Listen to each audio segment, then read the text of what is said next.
Hey, what's up guys, Millsy here, and today we're going to talk about DROMAI. And this isn't a deck tech, but this is more so like some lines that I think you DROMAI players should know if you're not already aware about it. So I'm just going to get right into it. I will be doing a deck tech on my current deck, which is having these lines in it, one of which I did alter because of something I saw at UK Nationals. Now, all credit to Pheno Black and Jamie Faulkner for creating this first line that I'm going to show you, or at least making it public during the Nationals. So one card that I want to talk about is Semblance. Now, Semblance is a 3-cost blue. It negates your Phantasm cards from being popped. Dragons, or in this case, what we're going to talk about is Ghostly Touch. But it can really be used for, this line can really be used for dragons if it's your win con. Maybe it's dealing some arcane. Your opponent doesn't have arcane barrier anymore because you destroyed their equipment, and you just need to eke that extra damage through to get that arcane damage for the win. So Semblance, 3-cost blue. You need a lot of blues to get Ghostly Touch off or a Semblance, right? So let's talk about this line. So instead of Phantasmal Footsteps, which I kind of agree to stop bringing it, in the last couple of my videos I noticed that I'm really pitching away useful cards that I might not necessarily want to see second cycled into Phantasmal Footsteps to block one just to generate an Ash. And don't get me wrong, it's fantastic when you're going second. You can just throw Phantasmal Footsteps out there if they do try to eke out some damage on their turn 0. There's definitely easier ways to generate Ash. So without Phantasmal Footsteps, what we're really looking to utilize is the Flamescale Furnace a little bit more. And that's okay, because this line really makes protecting your dragon that much easier. So instead of Phantasmal Footsteps, Mage Master Boots. So Mage Master Boots, what are they? So it's an action, it costs 1 resource, and when you destroy Mage Master Boots, the next non-attack action card you play this turn gains Go Again. And of course, the Mage Master Boots have Go Again. So this is going to be one of the cheapest semblances you can possibly get off, okay? So let's just hypothetically say you have a blue in hand. Like, this is kind of something that you want to set up and make sure you got enough resources for, obviously pending that your Ghostly Touch has enough counters on it to make this type of swing worth it. So even though it's only going to cost 4 instead of 6, you still can pitch 1 red or even a blue to get Mage Master Boots off and have 2 floating. Then if you're efficient, pitch a red into it just so you pitch exactly 4. But nonetheless, the non-attack action card that you want to get off with Go Again is Passing Mirage. Now, Passing Mirage is incredible. You want to run this card in your deck if you're playing DROMAI.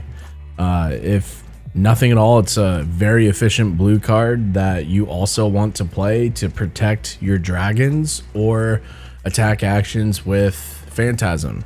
So instead of paying 6 total resources, 3 to activate Ghostly Touch and then 3 to activate Semblance, now you can just pitch either a blue or red to activate Mage Master Boots, and then depending on what you pitched first, pitch your remaining resources to activate Ghostly Touch. So Mage Master Boots into Passing Mirage into Ghostly Touch. That is a great way to protect your card from being popped to come in for a huge amount.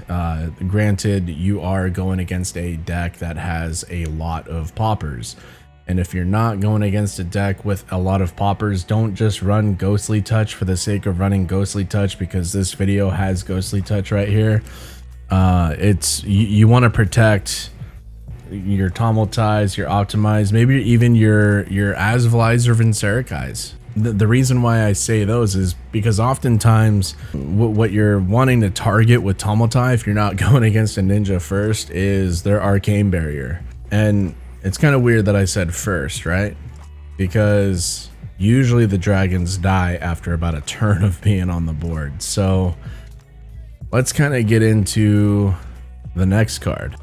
All right, so the next card is going to be Remembrance. Remembrance is a card that costs 0. It is a yellow, so you do have a chance of, you know, playing Optimi or Tumultai when you, or even Dominia, when you have to reveal cards off the top of your deck to get the effects off of the Majestic Dragons.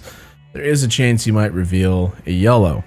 Now, what Remembrance does is it allows you to shuffle up to 3 action cards from your graveyard into your deck, and then you banish Remembrance. So let's talk about these dragons. Now, these aren't attack action cards. They are just, they're actions, they're invocations, they're actions. So if you look at the bottom of the card, it tells you that it's just an action. It's a draconic action, and the action is invocation. So you can actually play Remembrance and grab all 3 of these if you've already played them and shuffle them back into your deck and play them again. That's pretty nuts to be able to play Optimi or Tumultai multiple times. It might help you if you're playing DROMAI, and as a DROMAI main, I want to help all DROMAI players. So it allows you to, like I said, retrieve all the Majestics out of your deck, or out of your graveyard, and shuffle them back into your deck. Now there's another card that I run that allows you to do something very similar, but also a little bit more efficient. That makes sense. So I'll get back to you with that one. The next card is Cadaverous Contraband. So let's talk about what this card is. It is a red, it costs 2, and if Cadaverous Contraband hits, you may put a non-attack action card from your graveyard on top of your deck. So just like we discussed with Remembrance, these Majestic Dragons are not action cards. They are in fact non-attack action cards. So you can play a Cadaverous Contraband, and if it hits, you can just straight up grab an Optimi or a Tumultai and slap that right on top of your deck. Hopefully, if you're playing with a 4-card hand and you have a blue in hand, you just pitch the 2 reds, play this, and hold on to that blue. Hopefully it hits. Not too many people like blocking anymore unless they're a Guardian, and or they know what you're gonna do with Cadaverous Contraband, and they dedicate a lot of cards to blocking it. No matter what, it's still allowing you to swing momentum back into your favor because they have to dedicate so many cards to blocking it, and so it's a good momentum shifter for the game. So like I said, if you play it, typically ninja cards, for example, I have the most experience going against the ninjas. A lot of their cards are blocked too, so they might have to dedicate 3 cards to just simply block this out, which leaves them with 1 card to maybe swing with a weapon, or it's more efficient to just play that card as a 0 cost for whatever it is, or maybe they might arsenal, you can come back at them with another 4-card hand. So now momentum has kind of shifted in your favor. And if they do let it hit, then yeah, you might take some damage on the next turn, but you're getting Optimi out, which means that following turn after you get Optimi out or Tumultai out, they have to dedicate multiple cards to killing those. So yeah, it's just a really good way to get one of these Majestic Dragons, in my opinion, Optimi or Tumultai, if it's in your favor, to get them right on top of your deck, holding on to a blue that hopefully you have in your hand, and basically assuring a way to get that card off the following turn. So Cadaverous Contraband, I think, is a great tool to use. Let's talk about the next card. Okay, so for this next card, I'm just going to be honest with you. It's a Tome of Fiendal. Okay, now this card does not have Go Again. So what makes it so good? Well, if we use it in tandem with DROMAI, and you attack with DROMAI, let's just say you just invoked him, you had Ash is over here floating around, you invoked him, take away your Ash, now you attack with him, you gain an action point. Okay, he doesn't get popped, whatever, you got 2 action points. Now you can play Tome of Fiendal, pay your 1 because it costs 1, which if you pitch a red, gain an Ash. Now Tome of Fandel lets you draw 2 cards, and then if Tome of Fandel is played from Arsenal, gain 1 health for every card in your hand. So now you're going back up to a 4-card hand, which allows you to gain 4 health. Now, as you know, us DROMAI players, not all the time do we like blocking. There's certain situations that call for it, like if you're going against Ninja, you don't want them to get Mask Momentum's off, stuff like that. We'll take some damage and we'll rejuvenate that health because we're running Sigils of Solaces. And so now we have a way to not only gain 4 health on your own turn while still retaining an action point to get the 4 cards that are left in your hand. Granted, the cards that I drew aren't that good, like 2 are blues, D-Reactor and a Burn 'em All, but it allows you to kind of refresh your hand and then just keep going, right? So playing Tome of Fandel with the Chromai, gaining the action point, using an action point to get Tome of Fandel out of Arsenal, gain 4 life with the 4 cards that are in your hand, and then it's still your turn because you have 1 action point left. Use the remaining 4 cards in your hand, or 3 cards, saving 1 for Arsenal for next turn. Yeah, those are some of the lines that I kind of wanted to present to you.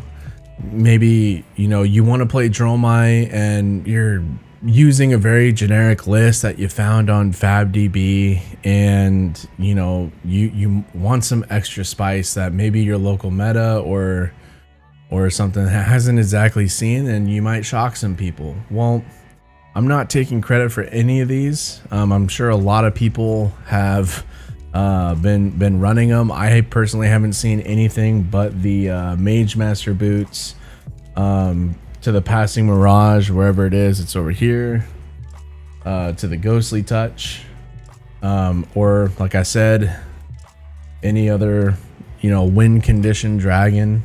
One thing that I was not running that I have to give credit to Jamie's list as well is Remembrance. And then one thing that I was running on my own was Cadaverous Contraband. I have heard people talk about it as well. People were running it probably prior to when I put it in my deck. So again, I take no credit for any of these lines. I just think they're great lines for you to know as maybe someone who's going against DROMAI or a DROMAI player. I hope this helps you guys out. Take it easy.